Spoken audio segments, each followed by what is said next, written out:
They do like a little bit of a bum shuffle. Like they shake side to side and they jump and then they're gonna kill the chicken.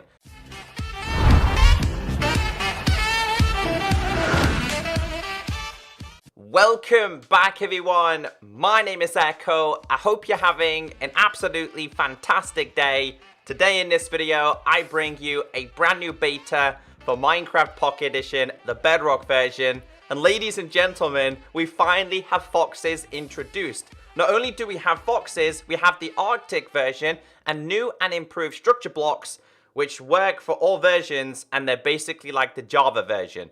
So today's beta is 1.13.0.1. This is the first 1.13 beta, which means the 1.12 version will be releasing very, very soon for iOS, Android, Windows 10, Xbox, and Nintendo Switch. This current beta will be and is available for Android, Windows 10, and Xbox. I'm doing this today on Windows 10. We have so many changes to go through. This is a very big beta. Now, if you do enjoy staying updated, please be sure to hit that like button. I appreciate your support. If you want to go through all the changes, there's a changelog down below in the description and also at the top of the comment section.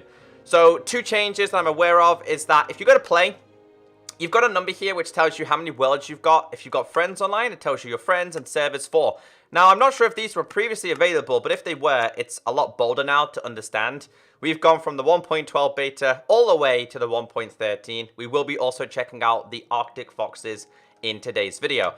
Now, also a change that has happened is that if you have a marketplace map, Basher Pack world, and it's outdated, it will tell you that your world is, or your device is no longer compatible with that world. Some of the older maps don't generally get updated. So, for example, if you bought a map that's a year old, it might not be updated to the latest version. It will definitely tell you if that's a thing. Apart from that, guys, let's go into a game and let's also check out the foxes. But actually, before we do this, if you guys want to check out these new features in beta, when you're creating a brand new world, you need to make sure you have experimental gameplay enabled. Without this, you won't get foxes and these new changes. Activate experimental gameplay enables beta features. Experimental gameplay may not be stable. So this does need to be enabled in order for it to work. Let's go into a game. So before I show you everything that you need to know about foxes, the new mob, the new animal that's been introduced, another change introduced is to do with chat settings. So we have this cog here now. If you tap on this, a menu pops up with a lot of changes. So if you're in a world or you're in a realm or you're on a server and chat's just too busy, tap this, chat is completely gone. You can also have text-to-speech chat. So if I enable this, I then come out of this and type in, "Hello, my name is Echo." The real Echo says, "Hello, my name is Echo." A guy talks and tells you what's going on. If you really wanted to have that on, that's up to you, but it can become quite tedious and annoying. We have font options, Mojangles, which is the current text we have, and Noto Sans. Now, this one you can change in size. So if you really wanted to, I could be like, "Oh my god, this is big font." And as you can see, it's huge. Maybe you're hard on seeing, you can have that. I like to keep it in the Mojangles. That's default 12. You cannot change this size. We have line spacing. So this one's pretty useful. Sometimes if names clash, the spacing can be a problem, seeing what people typed. So you can change it. You can see it changing here. We have color chat options. So white, green, aqua red, light purple, yellow, gold. You can literally change this to whatever you want for whatever pleases you. I'm old school, man. I like to keep it default. To be honest, though, the red one does look pretty cool, but I like to keep it default. You also have your mentions. So if someone mentions you, you can change your color. So you'll know that people are talking to you. So if people are talking to me, I could be like, bam, green. Now someone's talking to me. And then reset to default if I really wanted to. So that's something quite important. We are always asking for new changes to chat, especially for realms and servers. So we do have structure blocks, and we will get into that as well. I will show you the Arctic fox. I'll have to go to a different world to do that, but let's go through the changes. So, foxes/Arctic foxes introduced. Now, of course, this is the current spawn egg that we have for them. You can get these in creative. This is what they look like. They are quite active, actually. Now, I will show you what I mean by active very, very shortly. They're super cute. They are really, really cute. These will spawn in taiga biomes if you guys are trying to find them naturally. The next thing here, polar bears attack foxes, and I will show you that. So there's a couple of different changes from this version compared to the Java version. I'd say Bedrock actually has more. Now, this one, if we give it berries, you can actually feed it.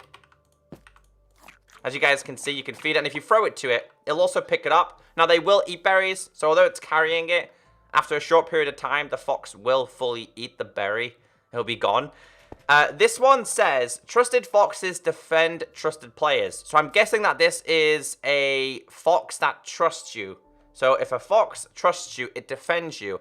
I'm not entirely sure what it's going to defend you against. I'm going to let you guys go and figure that out, but that's what it says in the official changelog. This guy is carrying a diamond. So if I grab myself, let's try and think about, let's get a golden apple. I mean, I don't recommend doing this, but if we had ourselves a golden apple, throw this on the floor, summon ourselves a fox, he's going to take it and he's going to run away with it. So be very careful with your dropped items. Hey, Piggy, watch out the eggs. I need to show people that a little bit later on. Foxes carry items in their mouths. Now, it says here, foxes may eat items in their mouths. Interesting results. Now, I put a question mark there because I've gave foxes multiple items and I haven't seen them do anything else. But foxes will eat some items and something interesting happens. Now, if you find out what that is, let me know in the comment section. Hopefully, I can figure it out for you guys as well. Right here, I have myself chickens and I got myself foxes. So if I put this in here, summon in a couple of these foxes, they will eventually do what that's done. As you guys can see, it's going to attack this. What is he carrying, by the way? What have you got inside of your mouth? As this dude, I think this guy spawned, he spawned with an emerald inside of his mouth. Now, they make like a little bit of a bum shuffle. If we just let this guy out, oops, if we just let him out real quick, and I put another one in here. Dude, they do like a little bit of a bum shuffle. Like, they shake side to side, and they jump, and then they're going to kill the chicken. This is also the same for rabbits as well. So I'm going to let him kill this, then I'm going to let him out. Are you not interested in the rabbit? There you go.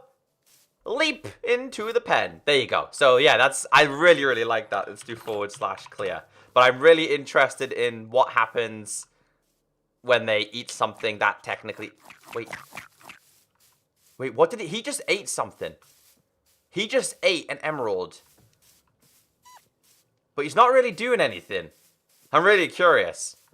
Right, coordinates toggle game rule. So, you know when you always have to back out of a game because of your stupid game rule, you have to back out to change your coordinates. New game rule, /game rule, coordinates. So it's show coordinates, and you can have this as false or true. Now, if I set this to false, as you guys can see, the coordinates have gone.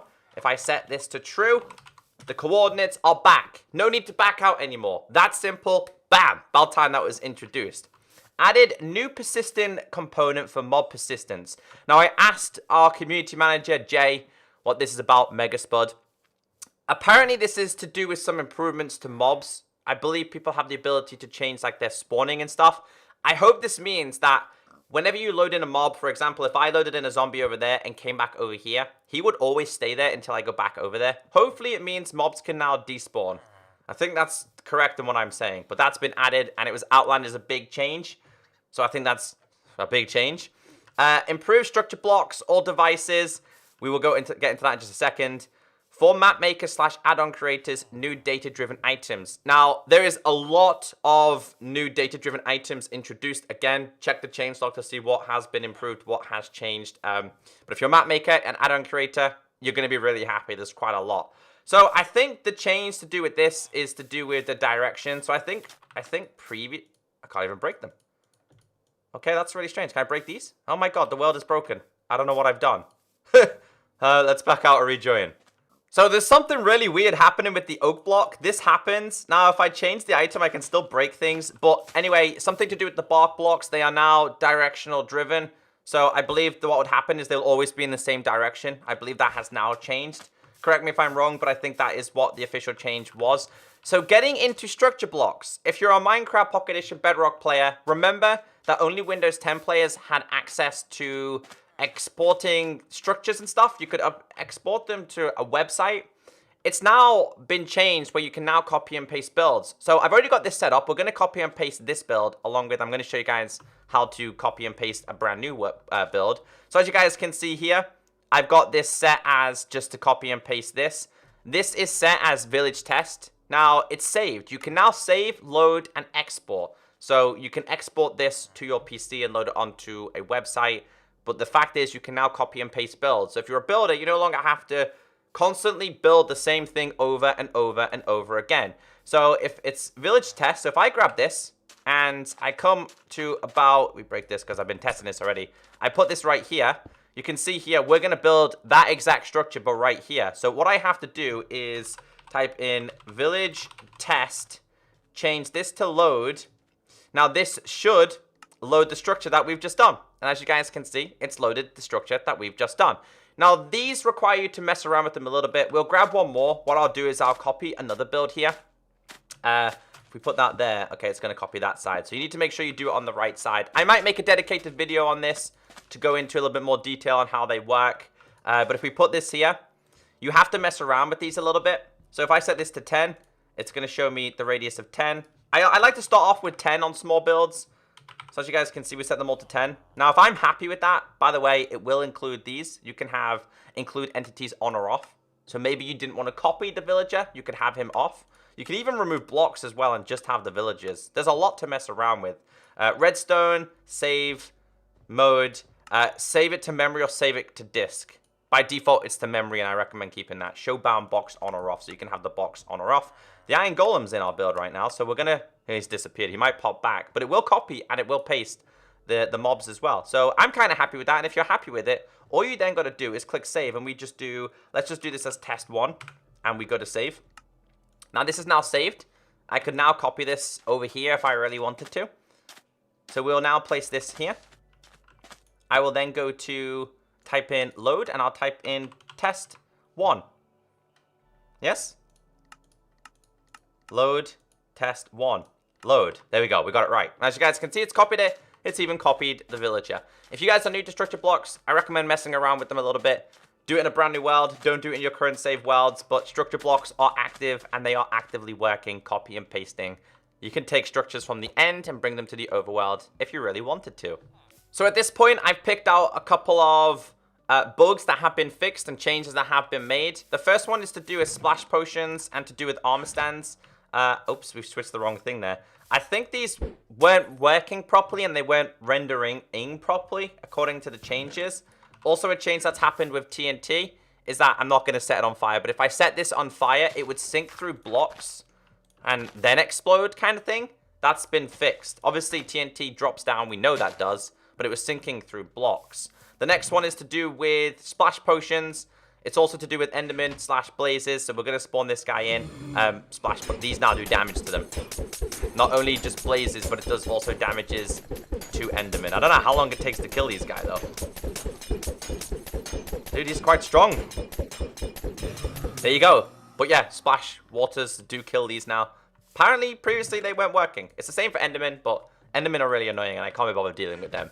So this is to do with bow and arrow, gravel, and sand.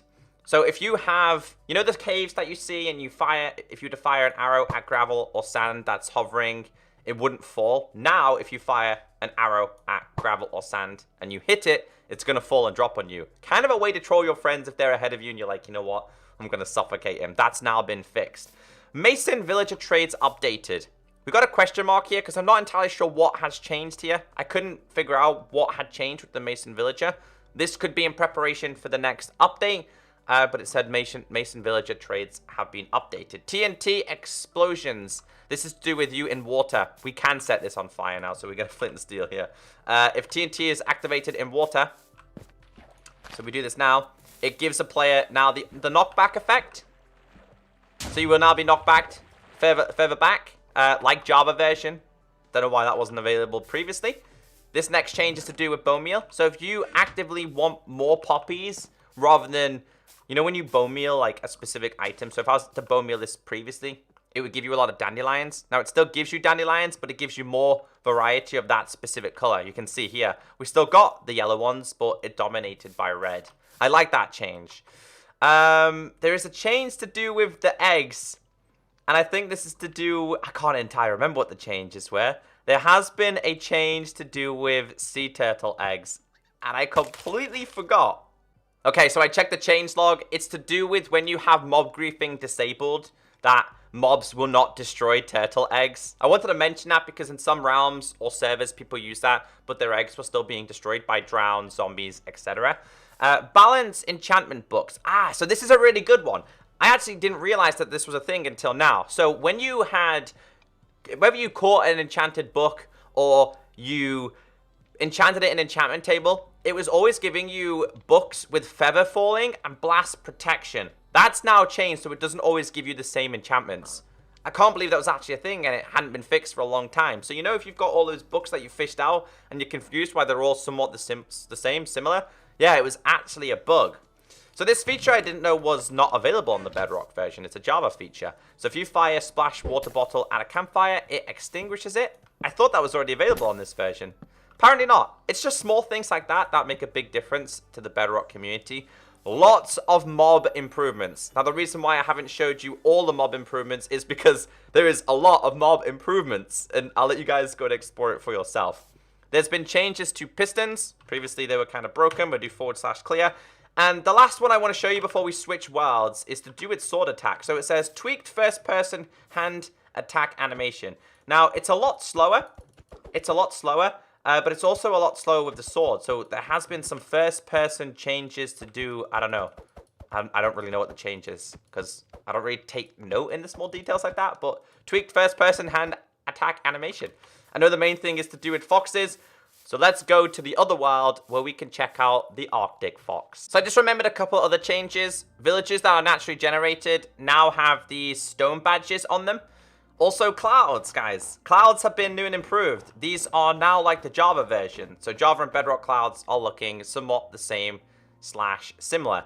Now, we do have a fox here. This is the Arctic fox. They will only spawn in the snow / ice ones. He's still attacking these. Now, these guys will sleep. Foxes will sleep. And I'll show you guys the difference between, obviously, this guy, which is that one, which, oh, it's a baby one, dude. We got ourselves a baby Arctic fox. That is so cute.